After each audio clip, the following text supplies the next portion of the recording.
wiggling with me, Josh. Okay, we did it. I'm not a good wiggler. You're not a wiggler. All right, that's okay. We're No. here and we are live, and I'm just going to jump straight into it. My name is Brittany Brainstorm, and I am the creative director of Brainstorm Boutique.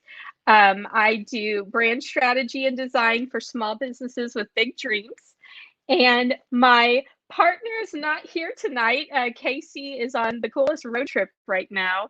So she is having me flying solo. So I survived the conversation with Jared by myself, and I'm super excited to talk to Josh Benson.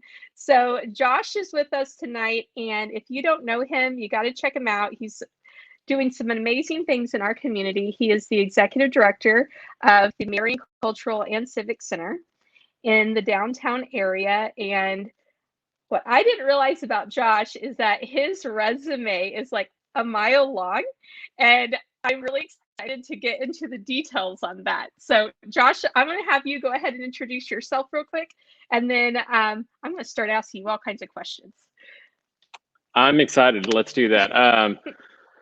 I've been at the Marion Cultural and Civic Center for 14 years now, in the live entertainment industry for 23 years.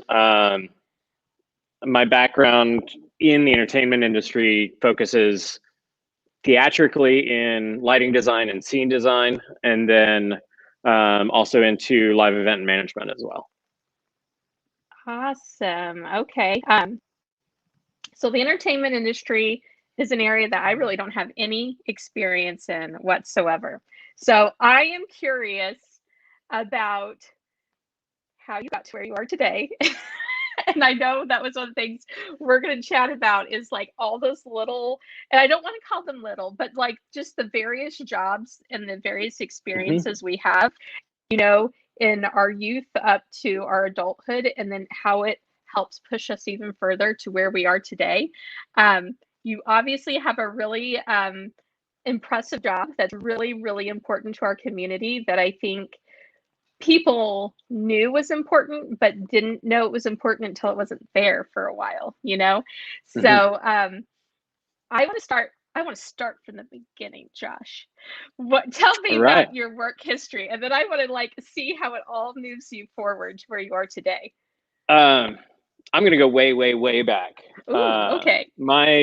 My father and my grandfather, from the time I was like 4 or 5 years old, they put us to work. Like, I remember at 4 years old, we had a wood burning furnace in the basement, and my brother and I's job was to get all of the logs and move all of the logs into the basement. So like hauling logs, and moving logs and getting us ready for the winter was our responsibility at 4 or 5, 6 years old.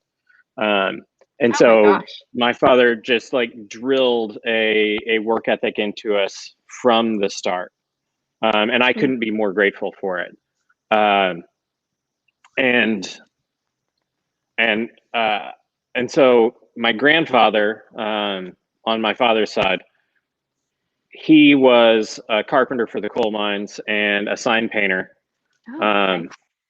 And he always had scrap wood laying around in the shop, and he would give us hammer and nails and bolts and screws, and you know, we wanted to be like Grandpa, we wanted to be like Dad, and so we practiced like putting nails into boards as kids, and so as I moved forward, you know, I wanted to be a basketball player, football player, and then I got my first like taste of theater. Our school, the roof in our school collapsed, and there was a bunch of asbestos in the school my 8th grade year, and so they relocated the 8th grade class to the high school for the last semester of 8th grade, and so with that, we got the opportunity to be part of the speech and theater class, because one of their things was to direct small plays, and so they allowed us to come and be the performers in the small plays that were written by the high school students. And that was my first taste of it, and I loved it. Wow. And then a very instrumental guy named Larry Davies was my 8th grade choir director. And he, you know, I was in the choir, but I wasn't serious about it, but he saw something in me, I guess, because he literally grabbed me after school one day, and I thought I was in trouble because I was in trouble a fair amount. And he said, "You're coming with me to John A. Logan, and you're going to audition for this summer show." Oh my gosh. And he called my mom and said, "Hey, I'm taking him to John A. Logan for an audition."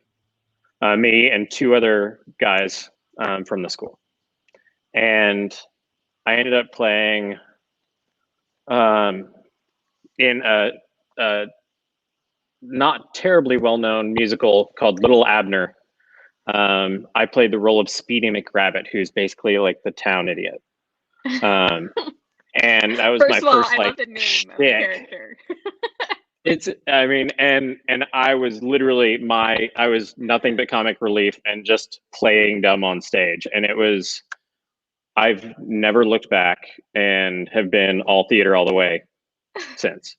Wow. But I want to make a comment real that's quick. just me getting into theater, but yeah, like how amazing is it for there to be someone in your life who like sees that in you when you couldn't see it in yourself, and then help guide you into that direction to do those things. Well, and I've tried to find him because he left teaching like the next year and like went to law school or something. And oh wow.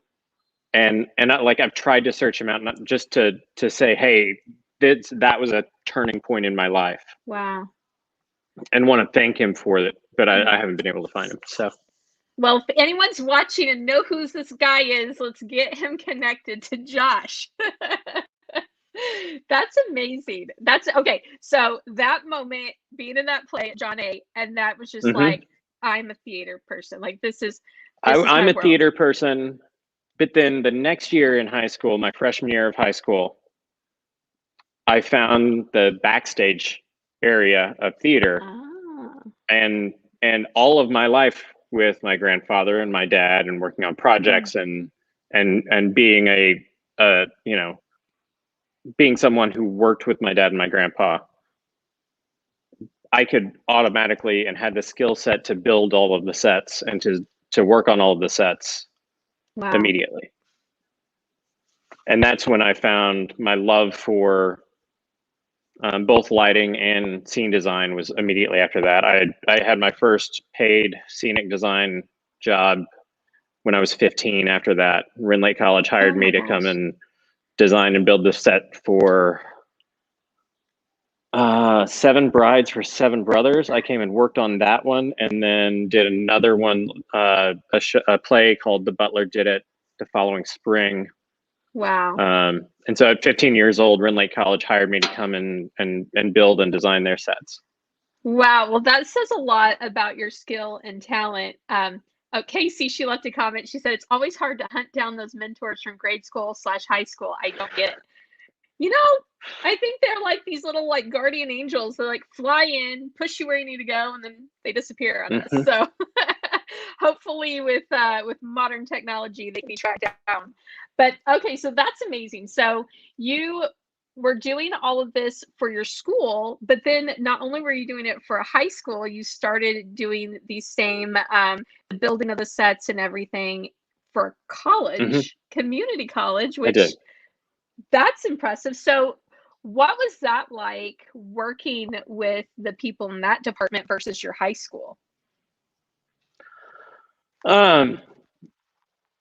Tracy Webb, who is still part of the theater department at Ren Lake College, is the one who brought me over to do it. And both at the high school and there, they were supportive and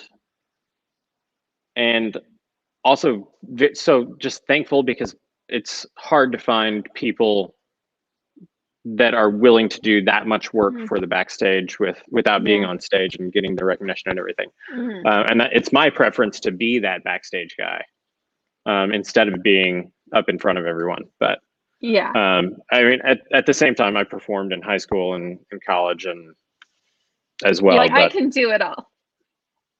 I can't do any of it well, but I can jump in when I need to. You can do what you need to do. Okay. So when you were done with high school and you had all this Hmm. experience under your belt, that tied into what you learned as a kid through your family teaching you, and then through actual practice and jobs, clearly, um, where did you go next from that? Well, I dabbled with a handful of jobs while I was in high school Okay. before um, I the the very first job that I had. My uncle was the assistant chief of police in DuQuoin, Okay. and so the police department brought me and uh, another kid my age in to cold call people to confirm their address, match their phone number for the 911 system. And this is back before cell phones. And so it was all a landline that was tied to an address so that if they got a call from a number, they would know exactly where they needed to Oh my go. gosh. And it's really difficult to get people to believe that a high school kid's legitimately calling on behalf of the police. I can Um, imagine. and this is It's right, just a prank you call know, waiting to happen. this is right in the middle of the time where there are literally prank call TV shows where, you know, there's Muppets or puppets on. I can't remember the name of that television show, but there was a television show that was all about prank calls back then. And it was I think it was on MTV. Um, and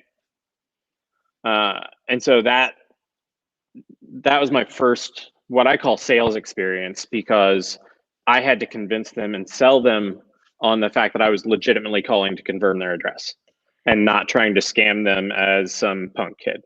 Oh my gosh. I would not have believed And it. you know, no, no, and like I think back about it, and I'm like, that's kind of the silliest thing I've ever heard. And you know, thinking of a time without cell phones to begin with, Yeah. but then which makes me feel really old now that I'm actually saying it out loud. But I mean, the I me too. I understand. but the just the concept of that first job, and you know,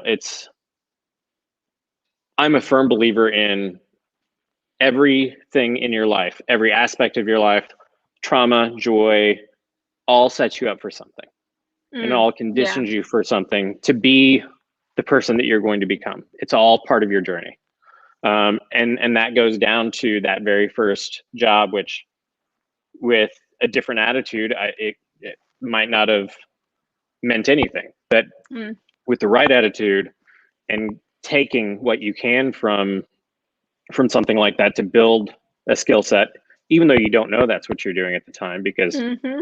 you're 15 and you don't really know anything, but you think you know everything. Oh yeah. So so it's that first step that kind of built me into the confidence of being able to sell myself to people from Yeah. a salesmanship standpoint. Absolutely. And you don't really realize, obviously at that age, but how much of that skill set you are going to need in life. And honestly, even if it just comes down to interviewing for a new job, right?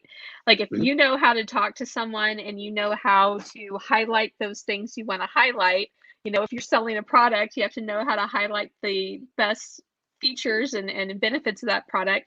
So the fact that you got thrown into that at such a young age for Mhm. such a very interesting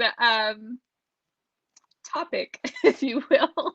Well, and I was always, um, I think my parents would tell you, I was always like a wheeler and dealer Mm, kind of okay. kid. Like I was always trying to make deals. Like I wasn't great about waking up in the morning. My mother hated trying to wake me up in the morning, and um, there was a really tall pine tree that's branches came all the way to the ground between our house and the high school. I lived a half a block from the high school, and so mom would get me out the door to go to school, and I'm a half block from the high school. Everything's gonna be good, except I'd stop under that tree and sleep through first period, and then I'd Oh come my in, gosh.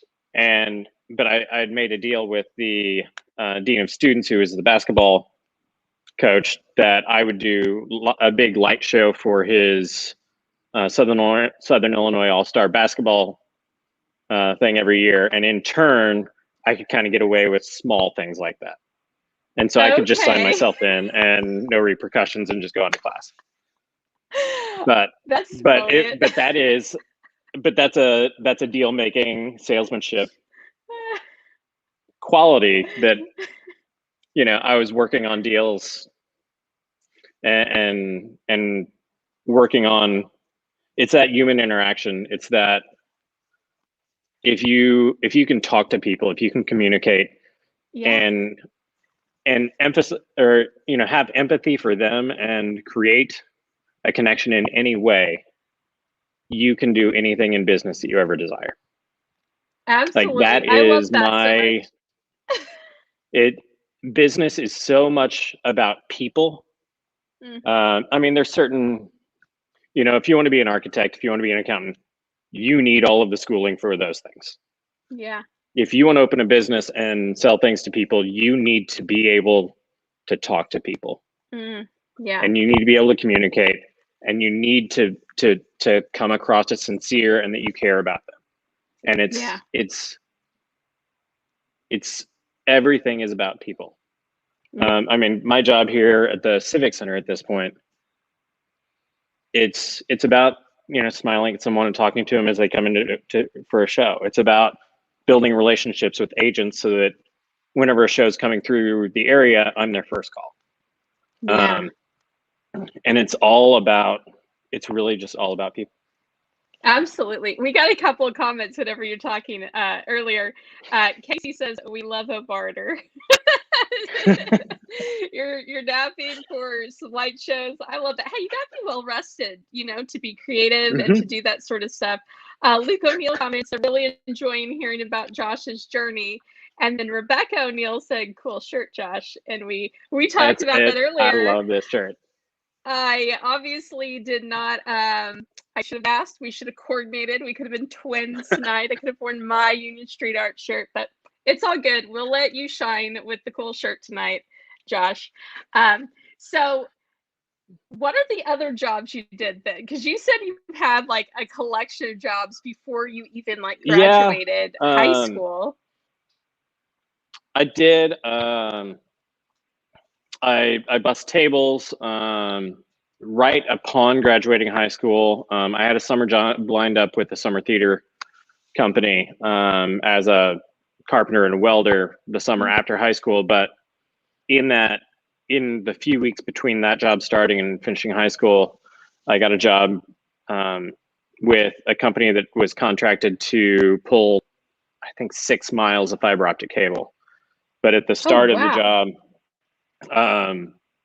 they had dug all the trenches out and a giant storm came in and all the trenches fell in, but they'd already returned the trenchers. So I ended up digging ditches for 12 hours a day for 2 weeks straight.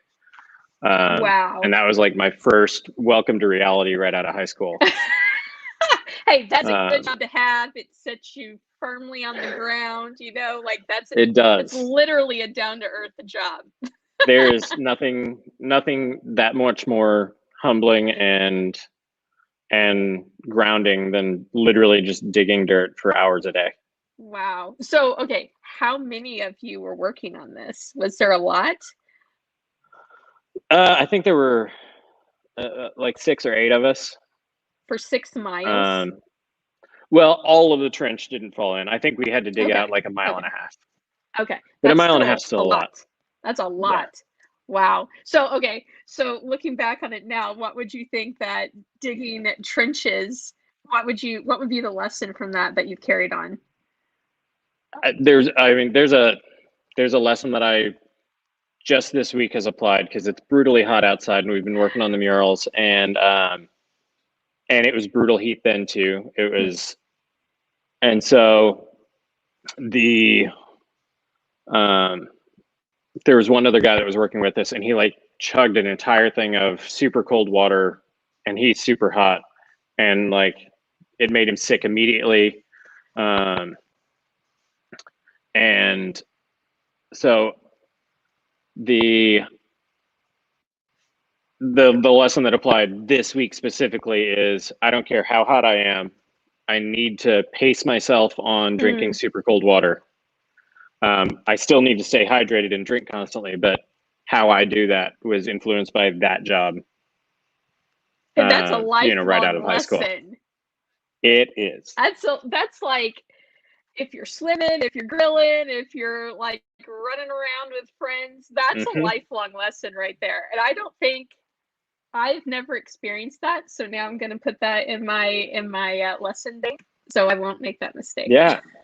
If you're super hot and overheated, slowly drink your water. Slowly drink it. Oh my gosh. Yeah, I think because it'll shock your system, and your system will reject everything, and and you're shut down for a day. Goodness gracious. Okay, so did you learn? Did you like have any mental blocks you had to get through when you're digging ditches? Because like me, I'm like, I would probably die and quit. I'm just gonna be real honest about that. Like I just be like, okay, this isn't quite what I thought it would be. Well, no, it wasn't what I thought it would be, but I mean, my father and grandfather had just drilled that work ethic in my entire life, and so it was hand me a shovel and I'll dig. That's fine. Yeah.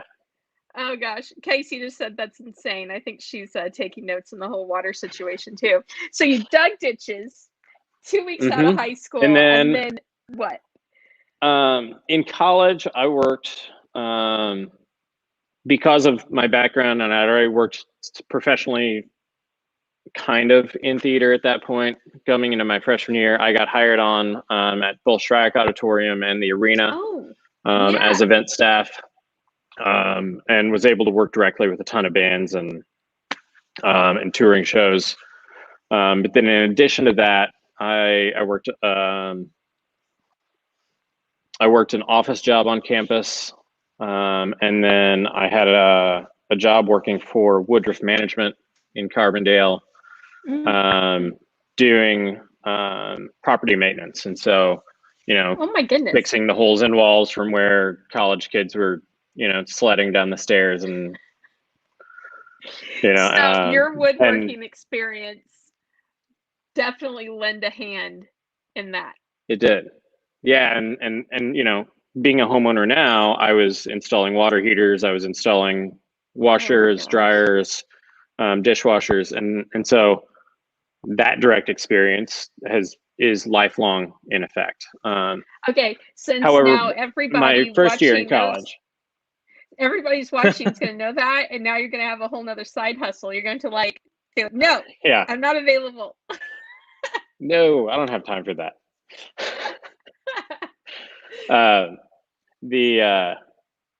And so that was my freshman year at SIU, and my only year in the theater department at SIU. I had a full ride scholarship, but I burnt out hard that first year and didn't think I had a future in theater. Really? Oddly enough, obviously I was incredibly wrong. But so I dropped out. I worked for a residential construction company building houses for the summer. I left there, worked as a oil change tech for a company called Johnny B's, and ended up being an assistant manager at one of their places, and then left there to work for an auto body shop doing mechanic and auto body work. Ended up painting cars there in the end, which, all of these things, like specifically with painting the cars at Ray's Auto Body, which is a little body shop in Tamaroa, Illinois. The Purple Rain mural, I used an automotive spray gun for all of the rain, the clouds, everything else. Oh my gosh. Okay. I'm excited to show that mural later whenever we dig in a little bit more. Yeah, and we can touch on exactly where those touches were. And then from there, I decided I went back to school, which was an odd thing because my mom was going back to school at the same time. So I was going to college with my mom. Oh my so gosh. That was super weird. So, but at the same time, like, what was your mom going go ahead. for? Education. Okay. She had been a real estate agent my entire time growing up, but she had always wanted to be a teacher. And so as soon as my brother and I were both out of the house and out of high school, she quit her job and and went back to school and reinvented herself. Wow. And it's such an inspiration to see, when I'm that age, when I'm in college, to see my mother just dropping everything and reinventing herself to follow her dreams at that age and that point in her life. And that meant so much to me from an inspirational standpoint. Yeah. To where, like, I mean, I 100% believe at any time in your life you can reinvent yourself. You Yeah. can become something different, and that's. I mean, I became a muralist over the last year. At the age of 38, with Wow. having been a professional and out of opportunity based on the pandemic, but That's it's amazing. my mother's kind of that inspiration to, I believe anyone should at any point in their life do whatever they have to do to follow their dreams, and to achieve the goals that they want to achieve. Absolutely. I love that. I think that's been such a more apparent lesson this past year, if anything, because there was time. I mean, obviously, everyone has different amounts of privilege of time that they actually had during the past year, but for some, there was time to sit back and reassess some things. And it's amazing that your mom made those choices, even like without the luxury, if you will, of time. It was just like she knew she's going to do it and she did it. And then for you guys to get to go at the same time to, I'm assuming SIU, Salukis? John A. Logan at first. Okay. Because whenever she went back to John A. Logan, and I went back at the same time, and went to John A. for a little while there, and then we both ended up back at SIU at the same time as well. I love that. She finished her degree. I didn't, but. Well, you might, you still learn things, and that's what matters. Casey had left a comment, and we're actually going to have to backtrack a little bit. And she asked, what was the best / most memorable band you worked with? So whenever you were doing events your freshman year, what was that like? Were you working? Well, SIU did have really big talent coming in at that. Yeah, like that year we had Kiss, we had Weird Al, we had Confederate Railroad, we had Godsmack, Systematic, Aaron Lewis was there. Those three were all part of one show. And oh my gosh. I was carrying a case backstage before sound checks and stuff, and I've got a big heavy case on my shoulder, and I'm walking through, and a guy is kind of in the way. It's a narrow path between kind of a sea of cases backstage, and I'm like, hey man, you got to move, and he didn't move, and he kind of bounced off the case and went into the cases, and I felt bad for a second, but I had a job to do, and I just kept moving. I didn't think anything of it until later, whenever I saw him on stage playing bass for the first opening band with a black eye, and I'm like, oh God. Oh no. He should have listened to you. Casey, she said, well, I mean, I warned him. Please tell me Weird Al was nice. He was having a rough day that day. Uh-oh. I hear that most of the time he's really nice. With his production and his creative, he's incredibly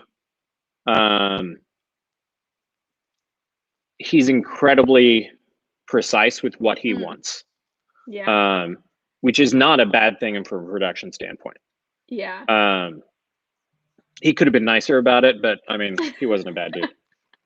So whenever you went back to SIU, and how long did you decide to stay? Like, what was it that you were after when you were there before you made the decision to leave?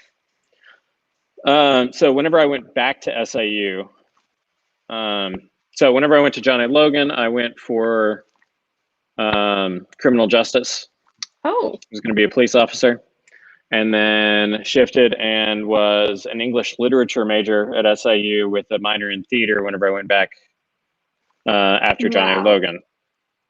And I mean, direct application, you know, grant writing and writing public releases and things for the theater, all of my grammar classes and all of my English lit studies 100% apply to the copy that I'm writing now. Yeah. You know, English is, we learn it in school, you know, in like high school and all that, but there's so much to be said about actually like learning it again in college, because I know I forgot so much. Well, and so like taking a, like, there's a 300 level grammar course that I was in, and oddly enough, one of the 3 textbooks was Grammar for Dummies. Oh my gosh. And the professor was like, I hate recommending this book for the class, but it really is one of the best texts, and it lays it out in the best way of any of the books that we have. So we'll be in Grammar for Dummies more than we're in anything else. Oh my goodness. And so like that, all of those things went into my eventual career that I'm in now that I had no idea was in the future. What were some other jobs? I managed a small movie theater in DuQuoin in the evenings at the same time that I was working at the auto body shop. And then I left that and worked for Pepsi as a sales rep for a few years. Meanwhile, I'm also doing contracted work doing scene design for random theater companies around the Midwest. So I'm heading out for a week, design, you know, building a set design for production and heading back, and going up and setting lights, getting everything programmed and heading back, and just kind of freelancing around the Midwest region doing production while I have those other jobs.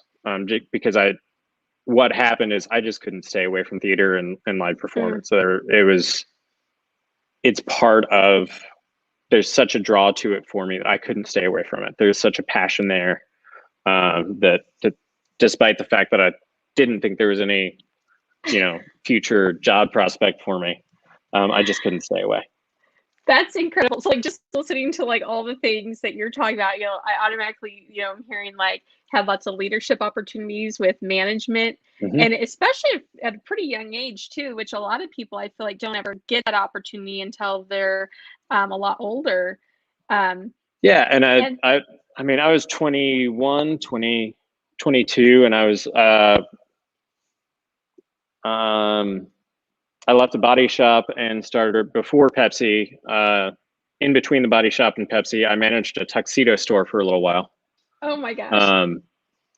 And it's brides' mothers that are really the driving force behind a lot of what gets done for a wedding.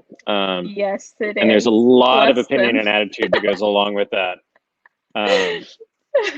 But everything's a crisis at that point because of, you know, it's my baby's day, and so everything's a crisis, and that is one of the best customer service lessons I've ever had. Is I bet you're dealing with people in the wedding and in the wedding industry in general. You're dealing with people in the most important day of their lives.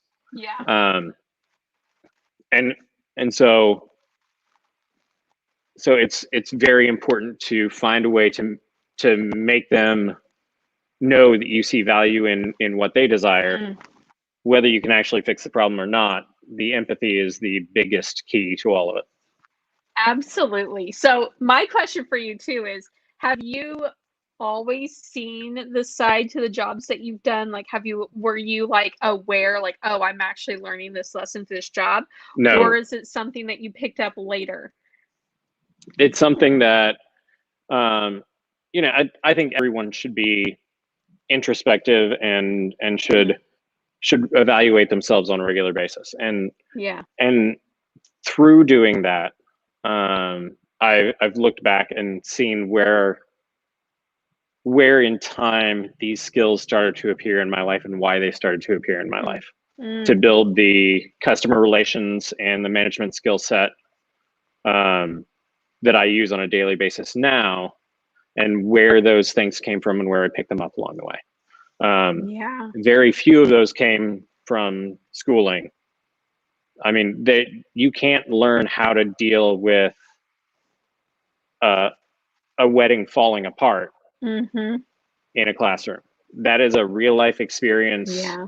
This is, and it's that experience and that work experience and being open to whatever jobs come available and whatever jobs are around you, because you pick things up from all of them that lead you and shape you into who you are now. Yeah, absolutely. You know, like I mentioned to you earlier, I have a very extensive customer service background. And at the time, you know, like it was like it wasn't quite what I was passionate about and wanted to do. So I was doing it and I was great at it, but at the same time I didn't quite appreciate what exactly I was learning during that time until now with my business. Like I just know how you should treat people when you're working with them. And let's flip that a little bit. Yeah. I was talking about reinventing yourself at different points in your life, and you are a perfect example of that. Of knowing that, you know, there's something that you're passionate about and jumping and following that regardless of where you're at in your life. And so I think you're someone to look to right now with that as well, and a perfect example of that. Oh, well, thank you. I'm really big on, I really love like personal branding too, not just like business branding. And I've had some people that I have worked with or that have shown interest in working with me at some point, because it's you can create, that vision for yourself and like how you want to portray yourself, to the world. And to me, it's not being deceptive. It's just honing in on those things about yourself that you really want to have shine, and that's Yeah. marketing in its own way. Well, it's marketing, But and it's there's a whenever I get on stage to introduce a show, to talk about sponsors, I am a certain person on the stage. I stand a certain way when I'm on the stage. I'm not disingenuous, yeah. but I present myself in a certain way. And just even talking about it, I automatically put my shoulders back and, I did and notice settle my that. shoulders and straighten my neck. And like, just in talking about it, I set myself into presenting myself in a powerful way. Yeah. And it's a matter of self-awareness. Which is something that I got from voice and movement class. Wonderful gentleman named Bill Kincaid that taught the class at SIU. And that is something that the body awareness that came from his classroom experience, which had nothing to do with the textbook, because he taught through in-class experience. Yeah. And learning that body awareness, it is so important from a business standpoint and a personal branding standpoint, that if you're walking into a room to make a pitch to a sponsor for a show, or to make a deal, or to form a partnership in business, the way you present yourself from the very moment you walk onto that property to the very moment you get back in your car and leave that property, every second of how you present yourself is important. Absolutely. And that comes from theater background, which is why I was so intrigued and loved watching, was it 2 weeks ago with you and Casey? Oh, was that 3 yeah. weeks ago? Yeah. I think it was I a couple weeks ago. loved that boutique live, because I believe so passionately in the skill set from theater builds you for business in a certain way. And so the way that she spoke about using her skills from Second City to craft confidence within people, I was loving every moment of that conversation. And I also latch so hard onto the imposter syndrome. I suffer from that constantly. I mean, the way, just what I was talking about, I present myself in that way walking onto the stage, but there's always something in the back of my mind going, don't mess this up, don't mess this up, don't mess this up. Yeah. The same with the murals and painting as, Sean Vincelet's in town, Doss is in town, Kipto's in town, and I'm like, I get to talk to real artists. This is so cool. And nowhere in the concept of my head am I a real artist in that thought. Wow.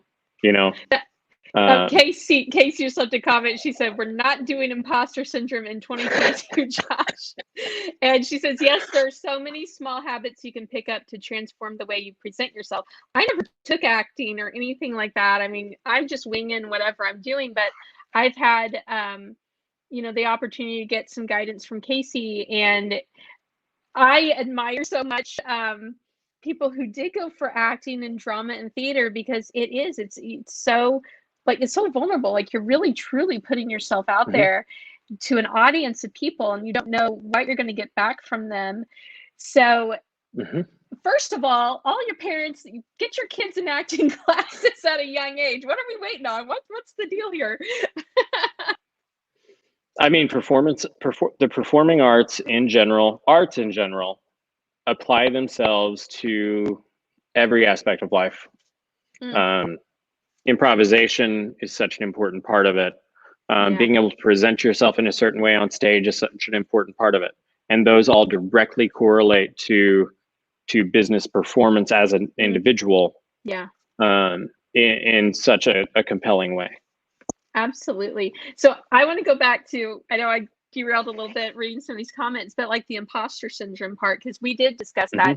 And it's something I think we're all aware of now, but we probably still don't talk about it quite enough to normalize it. A podcast that I was listening to a week or two before that, a friend of mine, Pat Hazel's his name.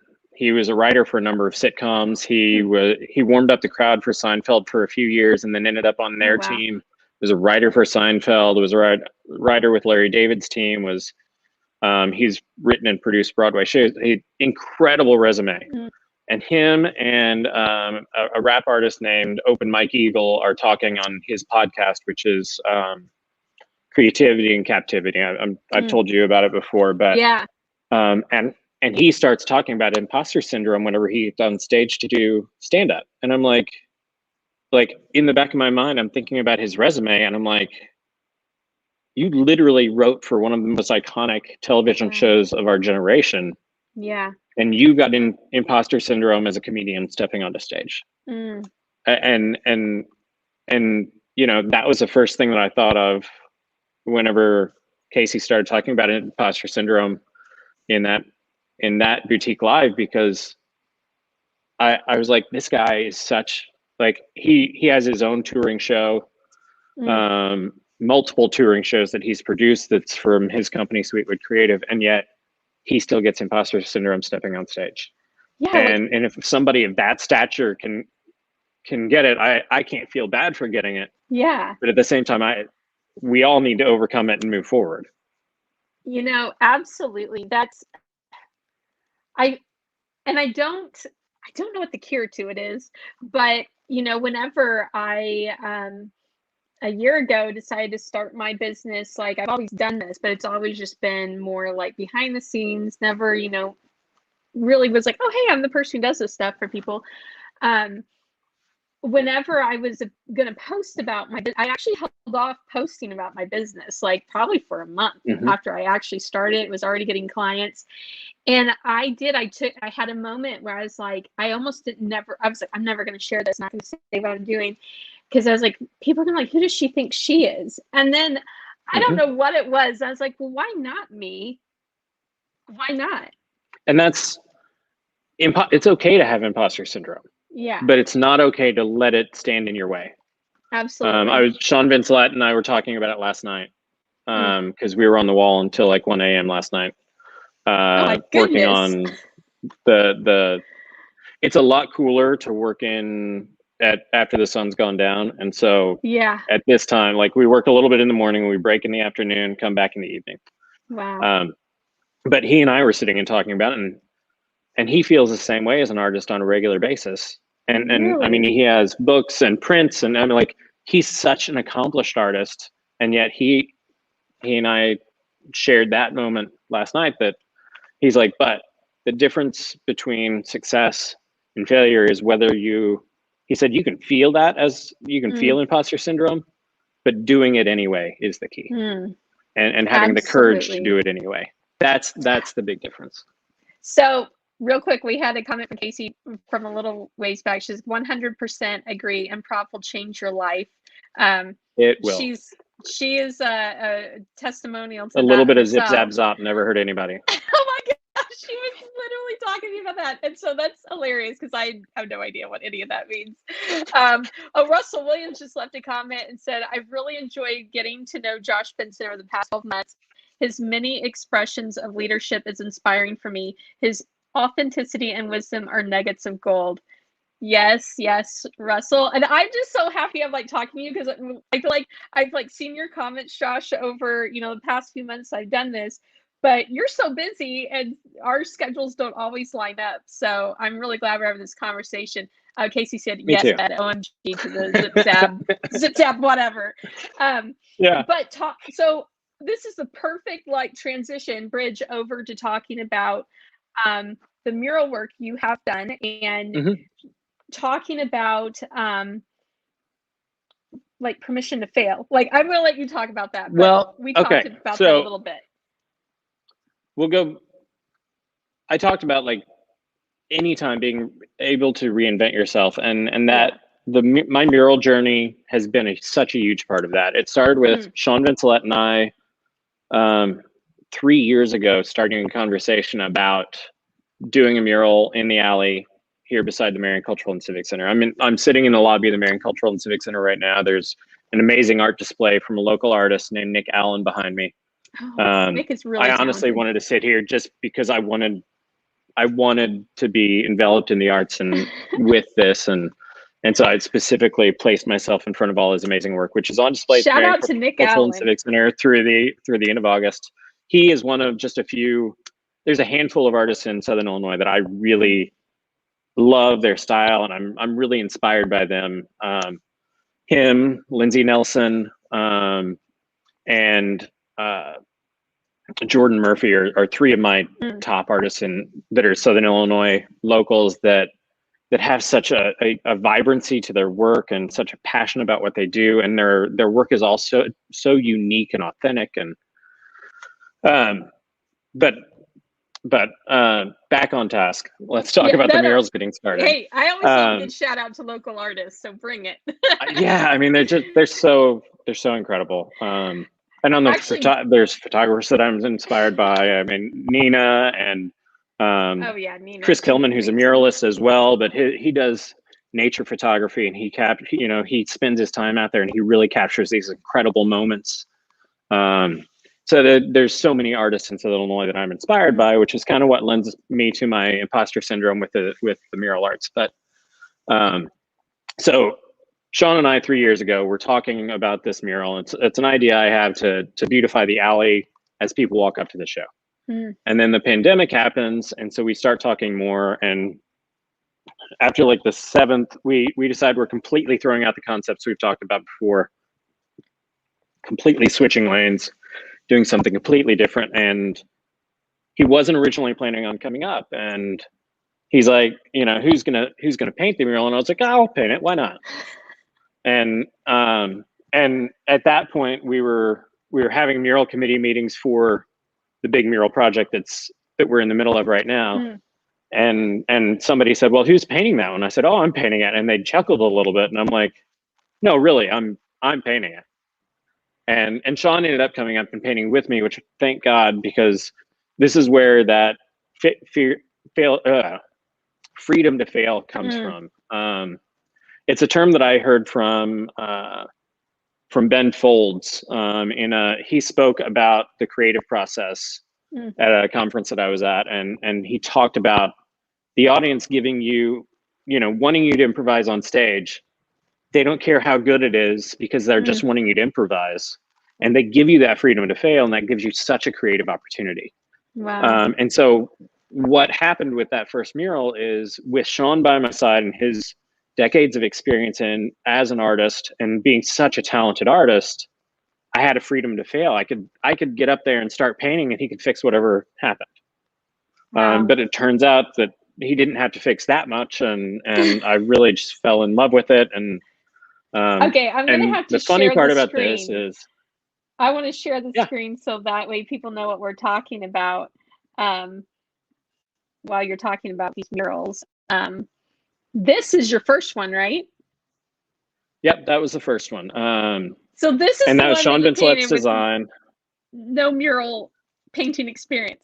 No mural, kind of. The funny part about that is, in my short tenure in the SIU theater department, I had a scenic painting course. Okay. I did not take it seriously, but scenic painting is literally large format painting, which is what murals are. Wow. And so with then moving forward with the murals, you know, I wasn't taking that scenic painting class seriously in college because I was going to build and weld, and I really didn't care about it. But at the same time, I was paying attention, and I was still taking it in. And I still painted, and then so while we're working on this one, Matt Throgmorton from Biassy Music starts talking to me, and I was like, let's do a mural. And so Luke O'Neill, who helped Sean and I with the Paradise Alley mural, Luke and I then jumped on and did the full Biassy mural. This one. And yes, Satchmo and the Duke. And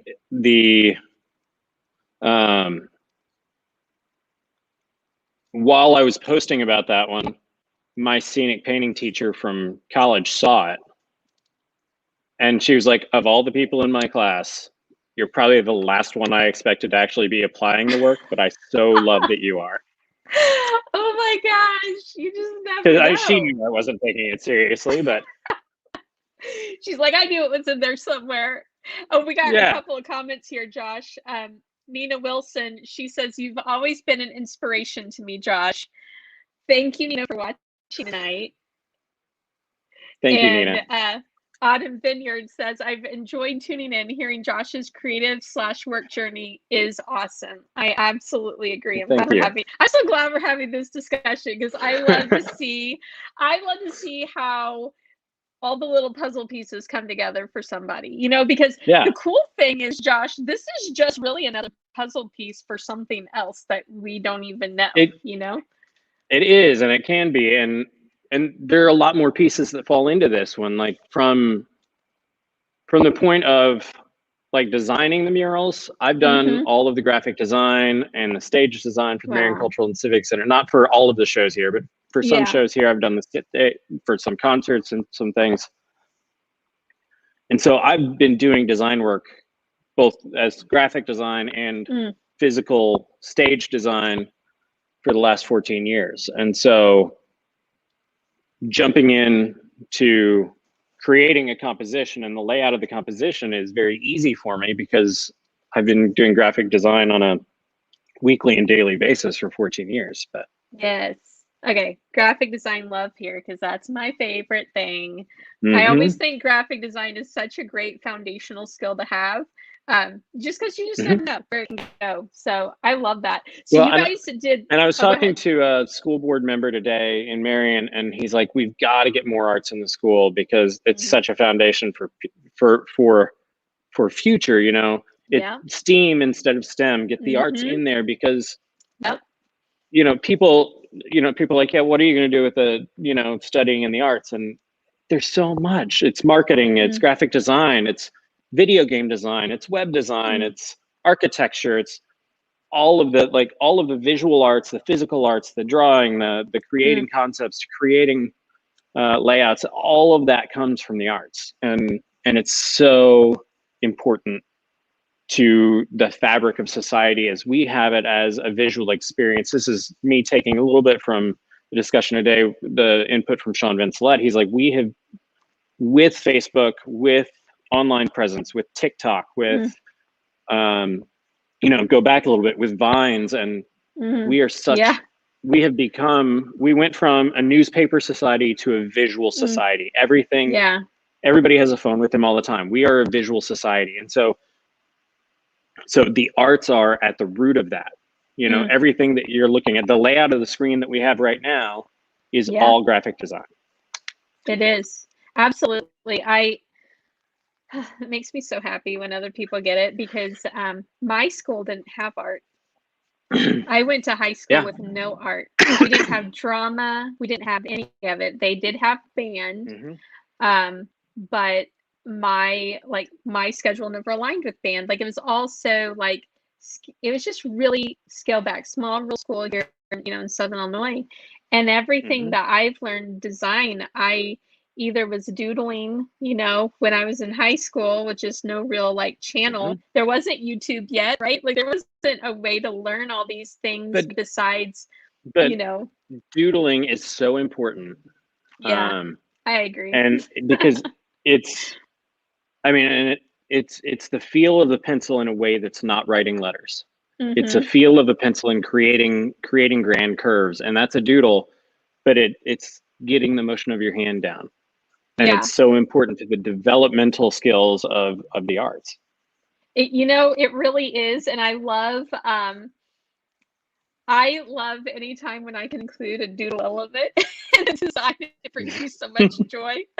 Um, but it's a lot of times, depending, like for me, when I went to college for graphic design, which I didn't even know, I was going to get into graphic design. It was like I said I wanted to be an art teacher, and then my dad Hmm. told me I'd never have a job. And so someone steered And me. that's the curse of the perception of the arts, right there, though. It really is. And so, but then it was like, how can you be creative, but know that it's going to be like something that you will be able to do anytime, anywhere, in any way. And then I was introduced to like, I didn't even know what graphic design was. I didn't have any Hmm. introduction to that in school. And knowing that I went to school and there were kids that already knew all this stuff from high school classes, and I feel like I Yeah, had to work 20 times harder than anybody just to feel like I caught up with them. But yeah. I don't, Graphic design for me know. started. Graphic design started for me in college, um, and it was just me doing concert posters for Mm, friends, wow. and I was building them in Microsoft Publisher at the time. Yeah, I love that. You know, but that's the very beginning, and they were horrendous. They were ugly. They were terrible. But Freedom to that was my fail, start. right? Just freedom would fail because they're not paying me for anything. You're doing I know. concert posters for friends. Like, You get what you get. I yeah. love that. Okay, I wish you could resurrect those because I would love to see it. One of the buildings I do want to talk about real quick is the Union Street Arts building, obviously, that Yeah. you and Luke O'Neill worked on. If it will load, we're getting there. That is my favorite mural that we've done. I love this building. Because it's one concept with two murals. Mm. Um, and the concept is, the overall concept and title is 3 points where two lines or two sides meet. And it Okay, really that's speaks. this right here, right? Yeah, and it really speaks to, I mean, that really talks about the triangles themselves. It's an alt J lyric from a song about triangles, and that really came from Luke. But the underlying meaning of it is really a way to bring people together in such a divisive society. Hmm. Oh, Um, wow. and then the overall like view and the image, because you've got the giant chrysanthemum. Macro chrysanthemum is Let the me get name of that one. the mural with the flower on it. So you've got the flower all the way on the other end, Yeah. and then the big graphic element on the other side is the big purple rain cloud. And so you've got the rain that feeds the spring flowers that are being brought together through the triangles from one end of the building to the other. I love that. And that was a co-design between me and Luke O'Neill. He he was passionate about wanting a geometric pattern, and he and I kind of latched onto the triangle idea and kind of spawned out from there. Wow. And okay, kind of like right there. Well, and it makes it that much cooler. And of course, I'm a big Prince fan, which is why there's Purple Rain on there. But within the Purple Rain, that's where I use an automotive spray gun, going back to my auto body days and that work experience that applies to everything in your life. Wow. I whipped out a paint gun, and I had an idea of what I wanted to do with the cloud to create texture, but I really didn't know exactly how I was going to execute it.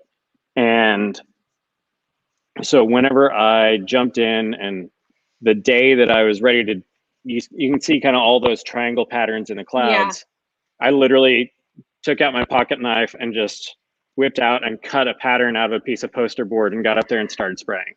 Oh my gosh. And just created it like on the spot, and created a stencil and just went to it with the spray gun. Created a stencil with my pocket knife for each different size rain cloud or raindrop, and just sprayed the raindrops on there, and went back and created pattern in them with another pencil, with another stencil that we whipped out. And all of that stuff all came about one day. Yeah, it is improv. It's that's thinking on your feet, doing it in the moment. And I love that. That's and amazing. Then you've got the great interactive element of that umbrella, of course. But absolutely. Okay, I got to go back to, I think it's Allison, and then the mayor, Allison Hassler. Yeah, I love that. That's so cute. And the mayor, I love that picture. Holding on to the umbrella. How fun. Okay, I have my umbrella picture that Nina Wilson took of me about a month ago or two ago. So that will be one of I can't wait to share that one. You posted a picture in front of the All You Need Is Love mural. Yes. You posted two, one with you and Casey, and then one that's just you. Yes. And whenever you posted, I was like, oh, that's such a pretty background behind her. And it took me like 2 minutes to go, wait, that's mine. Yeah. It is. Because I was like, I know that color combination. I gotta. Well, actually, first I want to show real quick, like your process pictures here, because it's so amazing. And so was this done with a projector? That's done with the projector. And what we do is, we get up and we mark out guidelines so that we can then paint everything in. Yeah. And we're doing it with sidewalk chalk. So we're making the marks are anywhere from 1/4 inch to 1/2 inch wide. So there's nothing precision about that. The precision comes in whenever we're freehand painting, and we use those as guide points. Wow. And then it goes and like that to here. Specific projection. Yep. And that's Mary Claire. That's my 6-year-old daughter. She was 5 at the time. And she's my little buddy. She hangs out with me while we're working on murals all the time. Oh my gosh, that's so cute. And I love that in the background. What an amazing picture. Oh my goodness. Thank you, Luke O'Neill. Yeah. No, wait. No. That was Rebecca O'Neill. Ah, that was Luke's mom took pictures of us there. The O'Neills coming in with the behind the scenes, I tell you what. Actually, both those pictures are a combination of Luke and his mom. Both of them took pictures that day.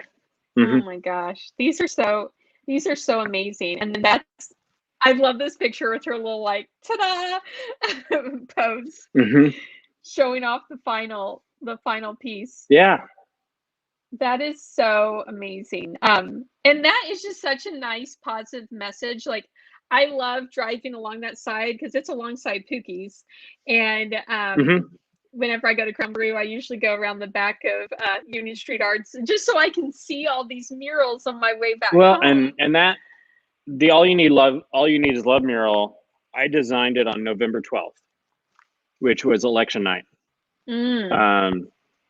Election night happened, and I started seeing all the vitriol being spit and spewed on Facebook, and I just jumped into Photoshop and started building and whipped out that design that night because I was over it. I love it. Well, and I love the colors. So this is the one with the background. Like you don't even see, Yeah. you don't even know exactly what it is, but it really is such a beautiful backdrop when it's up close. But then Yeah. And this I is I saw the picture in my feed and I was like, oh, that's really pretty. And it literally was a little bit of a disconnect. And I went, oh yeah, I made those colors that's because the I color like to mix scheme. all the colors myself. I get just all I get is primary colors, black, white, and primaries, and then I custom mix every color that's in all of the murals that I do. I love it. I love the color scheme. It's right up my alley. So like Casey and I just love this picture that that Nina got of us, and it's just such a great message. And like, who wouldn't want their picture in front of that? It's just Mm-hmm. it's so important for a community to have these colorful spots, not only for the gram, but also for just it inspires creativity in yourself, you know. I mean, um that's creating an atmosphere in downtown that is vibrant and electric and youthful yeah, has so much to do with the color that we're putting on the walls everywhere. yeah. I'm so inspired by.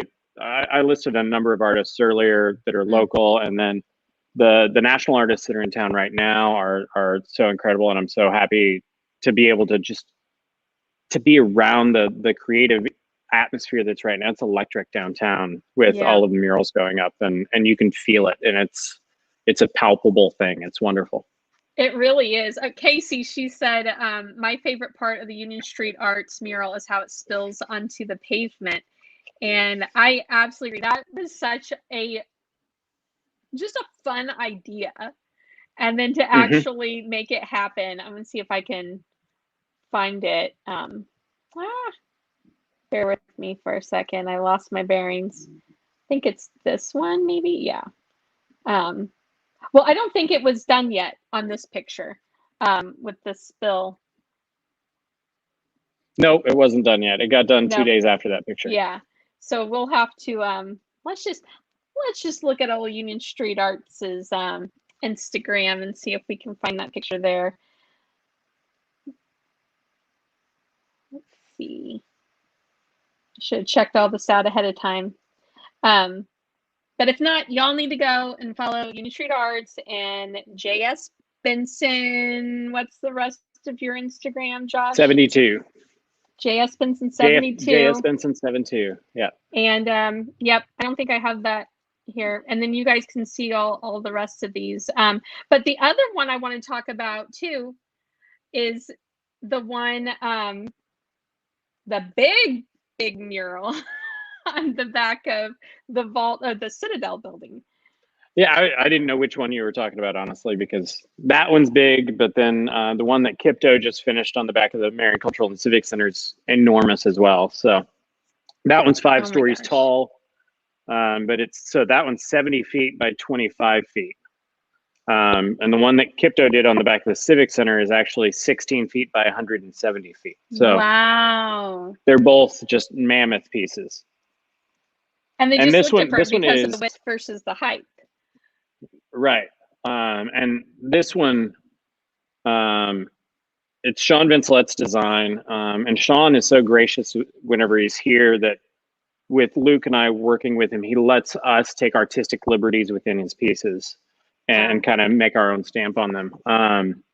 But my favorite thing about that one is how it applies to the building itself. The building is the Citadel, which is, and I'm 100% stealing the narrative that the mayor puts out about this. And just because it's so good, that a Citadel is a fortress sitting on a hill overlooking the city. And with that being the tallest building on the square, it really makes sense. And then having the Statue of Freedom, who's holding a sword and a shield, she's in peace but ready for war. As a guardian on the back of the Citadel is so befitting. The Statue of Freedom is what actually sits on top of the U.S. Capitol building. And so it's a way to be patriotic without, eagle punching you in the face with a flag. So yeah.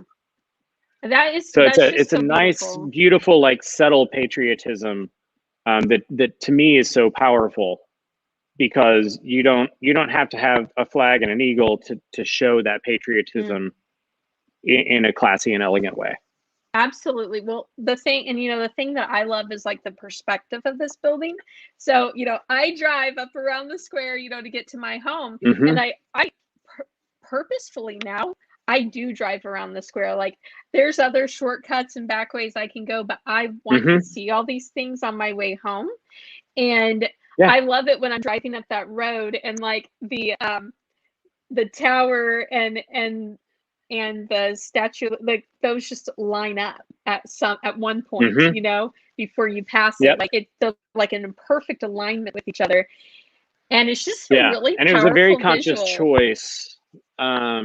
Sean and I discussed it and discussed the perspective of the statue and the way the side that you're viewing the statue from. And it's so important that she is looking towards the square, and her gaze is actually leading you to the square, to the focal point of the tower. Yeah. And that's a very conscious choice. Well, it's a very well executed choice. I want to find the Kipto mural real quick before I let you get back to your fully finished picture out there. Honestly, I don't think so. I think this is the closest that there is, because he was. That's the latest one that I had posted, and he's watching him work. He did that by himself. No one else touched a single stroke of paint on it. Wow. By himself in 11 days. The depth and the dimension in this, that's not my world. I'm completely mind boggled by it. I'm going to go to his profile actually while we got the screen share up, because I want to see if he's posted anything. He has one. He doesn't have a final one, but he's got one with a lot more progress than the one that I've really. Well, we'll have to be keeping our eye out on that. So, but just looking at like the detail here and like the highlights and the shadows and just all those things, and the perspective of like he is up here in this crane, like this. Yeah, and he's 6 feet tall. He's not a small guy. Like really, to give you the perspective there, like that's a large image. Wow. Yeah, that's a lot. I love that.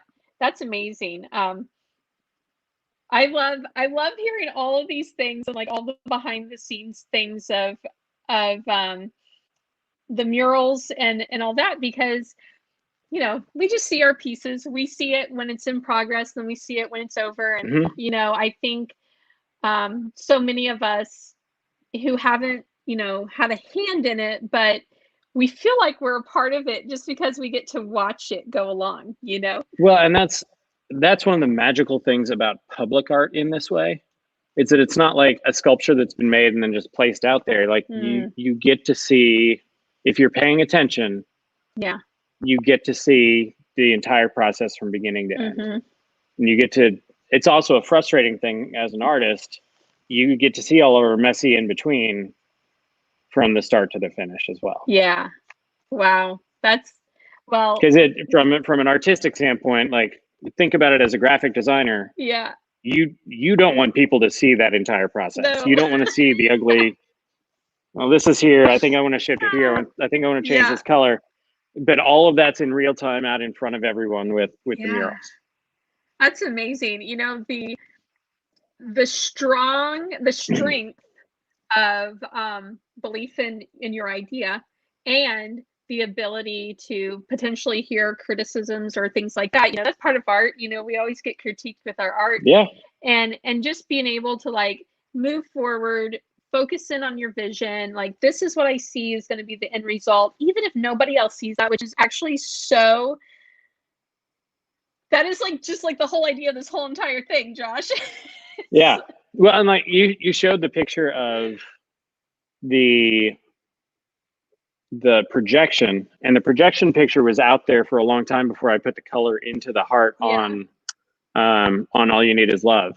And that projection picture was a high contrast picture with just hot pink and white, so that we could find the lines easier.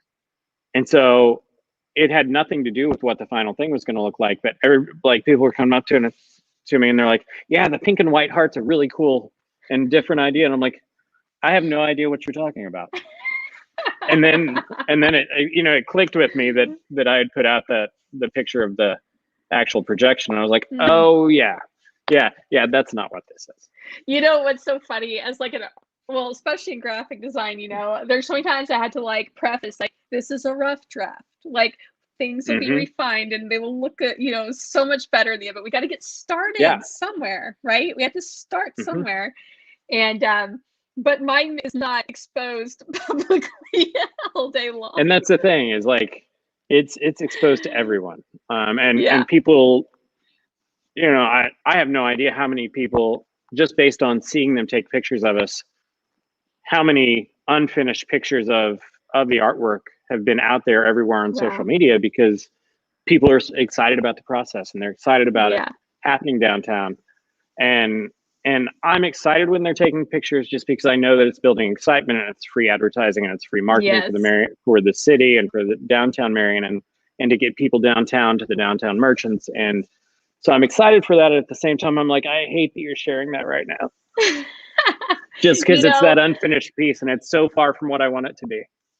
And I just think, though, that's such a great reminder in life in general, is like being bold enough to be your unfinished version of yourself, you know, so that way you can just keep showing up and doing that work to refine who you want to be. And I think it's so important for people to see the artistic process, because there are so many people who feel they're not creative, but they just have never been a part of it, and they don't realize like, you actually are not supposed to be the first round. Like, you're actually supposed to go through these revisions and finishing touches. And it's what we were talking about earlier. It's everything in your life is retouching you, is changing you, is shaping you, and is moving you in a different direction. And if you're not in a constant state of adjustment and reshaping and becoming someone different, then how stagnant of a life is that? Yeah. And you lack introspective, you lack perspective, whereas if you're willing to pay attention to yourself and pay attention to and reinvent yourself based upon that. I made a very intentional choice at the beginning of the mural process, because I saw we had over 700 people walk up and watch us paint at different times throughout the 10 days that we did that first mural. And in that moment, I said, you know, in the middle of the pandemic, I'm not going to be anything but positive in anywhere public. I'm going to put out positivity, because it's what needs to be out there right now. And I had never really necessarily been known as to be a positive person. Like, people knew that I was a smart aleck. I was pretty blunt and bold with, you know, being a straight shooter.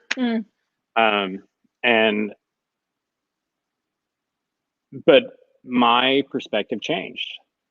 And it was a choice to try and change myself and try and move myself in that direction, because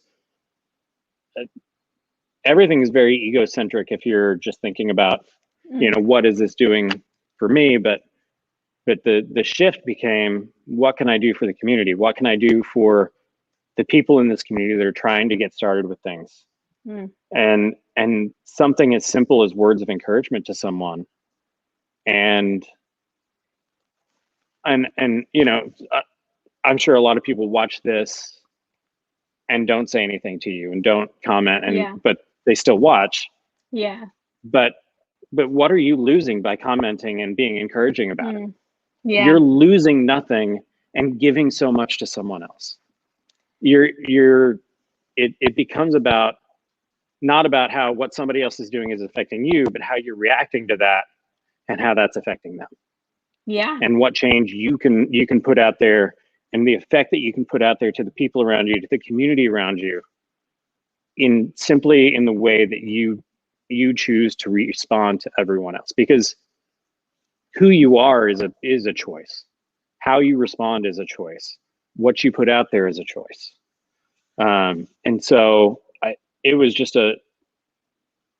and it's been part of my artistic and mural journey, that just trying to be more positive and trying to be more encouraging, and reinvent myself to be that in a time that I felt it was needed. That is such that's so good, Josh. Casey, she just commented, I love this. Luke commented, Josh, and I'm assuming there was supposed to be more to that, but we will wait and see. Luke could be a little vague sometimes, so that's seems appropriate, Luke. I like it. Luke, Josh, I mean, whatever you know, is like, next. Haley Ottolini says, hey, Josh needs to come and be, talk straight to this person. And I'm like, I don't. The old me does maybe, but I don't. That's a great, that I feel like that's like the best shift that could ever happen to us at some point in our life, is just like, actually, you do you, and I'm going to be this. And hopefully I can bring you along with me. And I fail miserably on a regular basis at it. Oh yeah. It's something that I'm trying to do, and something that I'm trying to be better at. But I mean, I still fail. And that's another part of the imposter syndrome, is I'm trying to better myself, and I'm trying to do this in a way, trying to just be better in general. But we all fail on a regular basis, and allowing yourself to fail with that, just giving, again, back to the freedom to fail, is you're going to fail at it. You're going to offend somebody. You're going to hurt somebody. It's part of life, but just try not to. Oh my gosh, I've loved this conversation so much, Josh. I think I could keep talking like all night. But what's your words of advice to someone? And I'm not even going to put an age. It's always like, live your younger self. Just somebody right now who wants to try something different. What would be your words of encouragement to them? Do it. That's my words of encouragement. Jump off the cliff. I love it. Yes. Like, there's, we were talking, Luke and I had the opportunity, and we had lunch with Kipto today. And I told him he had done one video that I loved. And it's where he had gone back to his hometown and revisited the first mural that he ever did. And he kind of told the story about it, and it was very narrative and very like biographical and just really neat. And he's never done a video like that since. And I mentioned it to him at lunch today, and I was like, I love that. And he's like, I've always wanted to do a follow-up to that, because while that one mural was my start, LA was when I became who I was. Wow. He said, I moved out there, and he jumped off the cliff. He lived in his car, washed dishes at night, did street art, murals on walls for free for people, just to be putting up art in LA. Wow. And he lived out of his car, but jumped off the cliff and went to be an artist in LA. Because he's from Connecticut, maybe. I'm getting that wrong. Yeah. But like he jumped off the cliff and he did it, and it's scary. And he said one of his hesitations with doing that follow-up video about LA and that experience is he doesn't want to be the one that causes somebody to go live in their car. And I said, but that's the grit that it takes to be successful. Yeah. Is somebody being so passionate about what they want to do that they're willing to go out there and do whatever it takes. Yeah. And to jump in and sleep in their car and wash dishes until they can get an apartment, and become that person. And it's that grit that it takes to become that artist that he's become. And that's what's so important is, it was just like me in the mural journey saying, I'll paint it, I guess. I don't know. Why not? Yeah, let's paint a mural. Why? And just jump off the cliff and do it. He said Josh is one of the greatest assets in this community. I absolutely agree. I absolutely agree with just doing it. First, Nike, okay, you got your slogan perfect and you don't ever need to change it. Like, obviously, they never will. It's one of the best of all times, but I love that. And I think so many people are scared of just doing the thing. And I think it's wonderful to surround yourself with more and more people who have the same mindset, because it does take a lot of work to get to that point. And I think we're in kind of a beautiful position in downtown Marion right now, because there's a lot of people with that abundance mindset and that growth mindset Yes. that want to encourage each other and give each other. Josh has talked about it on Boutique Live in saying, you know, it's those people that randomly say, give me that encouragement and create that community around us that, you know, pushed them to keep going through the pandemic and through reopening and through, but it's the community around them that supported them and pushed them. And I think Marion's in a unique situation right now that we've got, you know, we've got some great assets downtown. We've got Mayor Apsher, who he is a go jump off of the cliff kind of guy. Yeah. And encourages people to do so. And Allison Hasler, who has a toolbox to help you go jump off the cliff. Yeah. And is that supportive person from the city perspective that can help to cultivate and nurture that in this community. You've got Russell Williams, who's such a beautiful soul that has this gentle yet encouraging nature about him that encourages you to be the best person that you can be whenever you're around him. You're absolutely you know, and right. all of these assets that are just right here, right around the square in downtown Marion, and creating this atmosphere that sets us up for success. I do it and find your community that supports you. Amen. And I'm so glad I found my community and you guys. And that's a whole nother story for another day, I feel like, of how, you know, I ended up finding, really, I think it started with Lube, and then, you know, I ended up getting connected with you. But I just love everything you guys are doing, and I'm so proud of it. And I tell everybody about it. So when are we going to do a reverse Boutique Live on your experience and you launching your business and you jumping off the cliff? That's what I want to see. I want to see your story on here. That narrative is what I live for on here. Well, hey, I haven't shared it because I'm like, I don't think anyone would be interested in it, but you're absolutely right. I think flip it. Let's flip it. Let's do it. That's to stay tuned. Maybe I'll have you on here. You can interview me with Casey, okay? Let's do it. Awesome. Well, Josh, I'm going to go ahead and I hate to end this because I could talk all night. I'm a chatty one, but we'll go ahead and let you get back to your family. You've been working so hard tonight, but thank you so much for joining us. Yeah, I'm actually going to hop back on the mural with Sean. Awesome. I'm going right back to the wall, so we'll be painting tonight on the side of the Goodall building. The ones that are up right now, like Das just finished one on the back of the Civic Center. It's amazing. You have to check it out. Guys, you have to Kipto finished that one. Das just put the first bits of paint today on the side of John Brown's. It's going to be coming together over the next 10 days. And then after that, he's going to be doing the one on M Boutique. And it's giant. Ooh. It's 50 feet by 40 feet. And it's this beautiful floral geometric design that has these vibrant, bold, beautiful colors. And then Sean Vincelet's End of Shift, which is a scene of coal miners exiting, which is so important to the history of Southern Illinois. And so there's amazing artwork, there's amazing energy. Get downtown and experience it right now. You got to. All right, well, you guys have a wonderful night. Thanks for tuning in, and we will see you next week. Okay, bye-bye. Bye. Thank you.